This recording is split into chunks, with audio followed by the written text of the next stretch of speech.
In the year 2010, the Western Conference looked like this, with all playoff bound teams winning 50 games. Kobe won his 5th ring, Steph and James Harden were just coming off their rookie year. LeBron James won the second of his 4 MVPs and led Cleveland to their second consecutive 60-win season. At the time, guys like Dwight Howard, Dirk Nowitzki, D. Wade, and Carmelo Anthony were still in their prime, with Dwight winning the Defensive Player of the Year award and finishing 4th in MVP voting. That same year, KD led the league in scoring for the first time and finished behind LeBron for the MVP award. And halfway across the world, there was a 16-year-old Joel Embiid, who had barely played any form of organized basketball, neither was he familiar with basketball terms such as man-to-man defense or even zone defense. But somehow, in 4 years' time, a 20-year-old Joel Embiid got selected as a 3rd pick in the 2014 draft, over players who had been playing the game for much longer, and as though that wasn't enough, 9 years after getting picked, he won the MVP award. You see, in my previous videos I'd stated it a couple of times that growing up in Africa, you're most likely to be introduced first to the world of football than you are to be acquainted with basketball. And as a young boy growing up in Cameroon, Joel Embiid's story follows the same path. With little access to anything basketball related in his hometown of Yaoundé, Cameroon's capital, Joel grew up playing football and volleyball. A very skilled volleyball player, Joel had aspirations to represent his national volleyball team and to become a volleyball pro in Europe. But his dreams of becoming a pro volleyball player started to fade away when he watched Kobe and the Lakers win consecutive NBA finals. Like many before him, the brilliance of Kobe's game and absolute finesse with which he dominated on the court commanded Joel's admiration in what was pretty much a moment of truth for Embiid that piqued his interest in the game of basketball and became a turning point in his life. A young Joel Embiid thought to himself that he could be like Kobe, do the things Kobe did. At the time, Joel had already grown to be 6 feet and 7 inches, so he had the physical tools at the very least. What he lacked was the basketball skill, as he had little experience with dribbling the basketball at the time. But not too long after this, Joel got a shot at his first experience with organized basketball.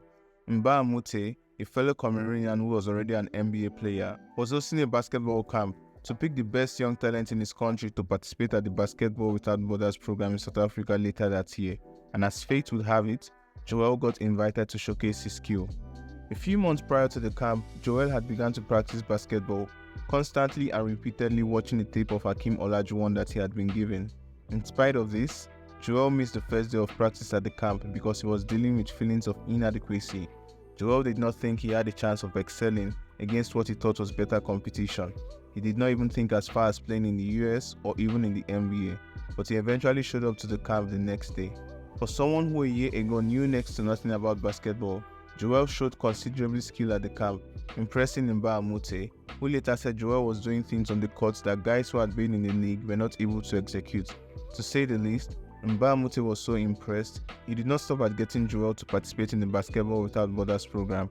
He also managed to get Joel a scholarship to relocate to the US. On relocating to the US, Joel's first step in building his career was in Montverde Academy, the high school that produced Mba Amute and has produced other NBA stars such as Aroje Barrett, Ben Simmons, Scottie Barnes, D'Angelo Russell, and Cade Cunningham. But Joel did not have the best time at Montverde, practicing against teammates who have been playing ball practically all their life. Because of this, if you've come this far, then you're probably enjoying this video, and I will need your help to get it in the feed of other basketball enthusiasts. All you need to do is like and subscribe, and the YouTube algorithm will do the rest. Thank you. He instead moved to the Rock School in Florida, where he had the opportunity to play and grow, eventually leading to a state championship while averaging 13 points, 10 rebounds, and 2 blocks per game. Joel graduated from Rockstar as one of the most highly recruited high school players in his class because of his outstanding play, and got to play for the highly respected Kansas in college, where he met and teamed up with Andrew Wiggins. Embiid continued to impress and improved his game on the Kansas team. He kept on watching film of Hakeem Olajuwon and other big men, imitating their style of play and trying to move as they did on the court. A real student of the game, Embiid was described as a sponge by one of his coaches. He learned, and he learned fast, because there was no other way for him to catch up with his contemporaries who had been playing well for a longer time.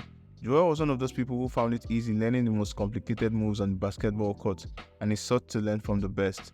Coupled with his frame, quick feet, and leaping ability that he picked up from his years as a volleyball player, Joel averaged 11 points, 8 rebounds per game, and 3 blocks per game in just 23 minutes of playing, but his college ball time would be cut short by a stress fracture in his back.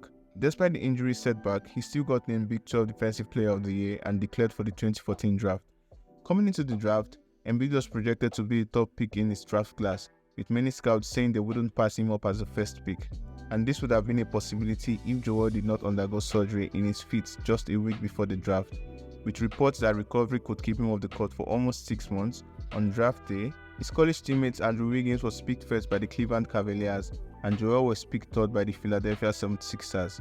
Unfortunately for Joel, things spiraled down quickly, as what was supposed to be 6 months of rehab became 1 year, and what was supposed to be a year became 2 years, and so he missed what would have been his first 2 seasons in the league because of foot injuries. There was also the fact that while recovering from the initial injury, Joel lost his younger brother also to an accident, but despite the bumps on the road, he managed to remain focused on the path to recovering and playing in the NBA.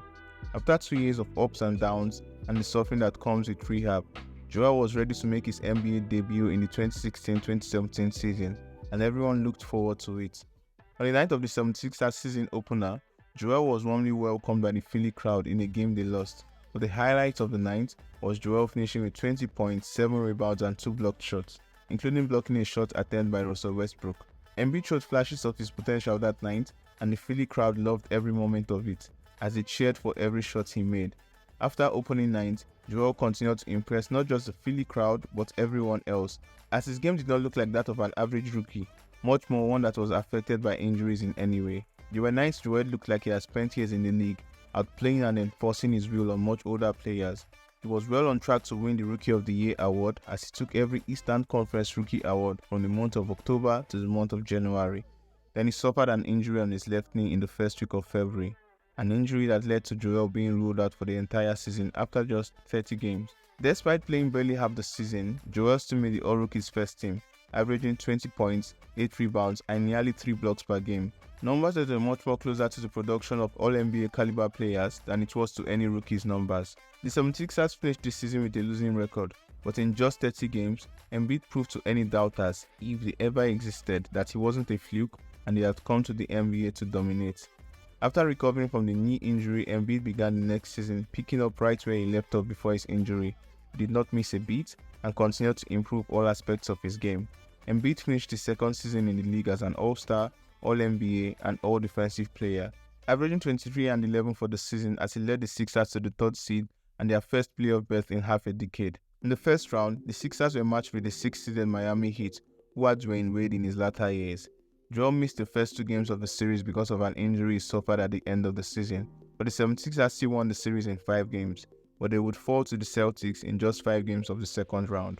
In the years that followed, Joel established himself as one of the best players and scorers in the league, becoming a perennial All-Star and All-NBA player and elevating the 76ers from one of the worst teams in the NBA to one of the best teams in the league. His game continued to improve as he kept on refining his offensive arsenal into one of the best we've ever seen from a big man. With no weakness whatsoever to his offense, Joel would dominate entire teams night in, night out with all styles and forms of scoring, be it a one-legged fadeaway like Dirk, a 3-point shot, a spin around to a layup or even a dunk. Post moves that were reserved for guards and wings were now being executed by an overpowering center. And if you try to hack him by sending him to the free throw line, 2 things would happen. First, because he's a good shooter for his size, you'll probably be gifting him an and one. Secondly, he makes those 2 at an 80% rate. With such diverse scoring, his height at 7 feet and weighing almost 300 pounds, Joel imposed his strength on other centers like a prime Shaquille O'Neal as he moved with the slickness of Hakeem Olajuwon. It became apparent that all the agility and movement he picked up those years of playing volleyball and soccer, coupled with watching tapes of Hakeem, had made him into a bully on the court. Joel Embiid has been so dominant that in the past 3 seasons, he has finished in the top 2 for MVP votings, with back-to-back finishes in 2021 and 2022, and finally winning the award in 2023. Embiid has also led the league in scoring 2 years in a row, being the first center to win a scoring title since Shaq won it in the early 2000s. In his active years as an NBA player, Joel's career points per game average currently ranks 5th on the all-time list, behind Michael Jordan, Wilt Chamberlain, Elgin Baylor, and Kevin Durant. With Joel at the driver's seat, the 76ers have made the playoff every year since his second season, but what they have not been able to do is replicate their regular season success, as they've never gone past the second round of the playoffs. After their loss to the Celtics in 2018, the Sixers lost to the Raptors in 2019, when the shot by Kawhi found its way into the basket at the buzzer, a loss that I believe still haunts the entire Philly organization till this moment. Had they won this series, Embiid and Giannis would have battled in Eastern Conference Finals. In 2020 at the bubble, Sixers again suffered elimination at the hands of the Celtics, this time through a sweep. The 2020-2021 season was a bright year for Philly and Embiid, as he finished the season averaging a then career-high 29 points per game, while finishing behind Nikola Jokic in MVP voting. Joel led the Sixers to the first seed in the Eastern Conference, but to the surprise of everyone, the Sixers lost in the second round to the Atlanta Hawks, who came into the series as underdogs, depriving fans of the game another opportunity to see Embiid and Giannis do battle in the Eastern Conference Final. With consecutive second-round losses to the Heat and Celtics in 2022 and 2023, the Sixers have hit a wall in the playoffs. Call it bad luck, call it failure. The fact is, this has become the biggest roadblock on the part of the Sixers, with particularly poor performances in elimination games and series, such as Game 7 against the Celtics this year when he scored a measly 15 points on 28% shooting, Game 6 against the Heat in 2022 where he finished with a below standard 20 points on 29% shooting, and Game 7 against the Raptors, scoring 21 points on 33% shooting. Joel is yet to find the secret to replicating his dominance in the postseason and winning the Sixers to the NBA Finals, or a conference finals at the very least.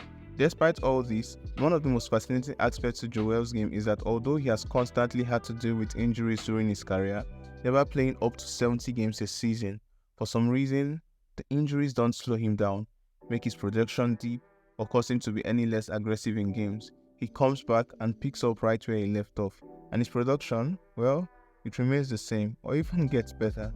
Joel has achieved so much on the court in just 7 years that most people would forget, and some don't even know that just 13 years ago, the man knew more about blocking a volleyball than he did about the art of dunking a basketball. Embiid's rise to the top of the basketball world can only be described in his own words. His career path has been like a movie, short but highly entertaining, and even more so inspiring for everyone. A reminder that your path can be unlikely, but with hard work and focus, you'll still get to the top. But despite his ascension to the top of the basketball world, Joel knows he still has so much more to do, and his quest to lead a team to a championship is very much achievable if he's able to adapt his game and translate his dominance to the postseason. So if you enjoyed this video, kindly like, subscribe, but most importantly, leave a comment down below and click on any of these cards on the right to watch other videos I think you would find interesting.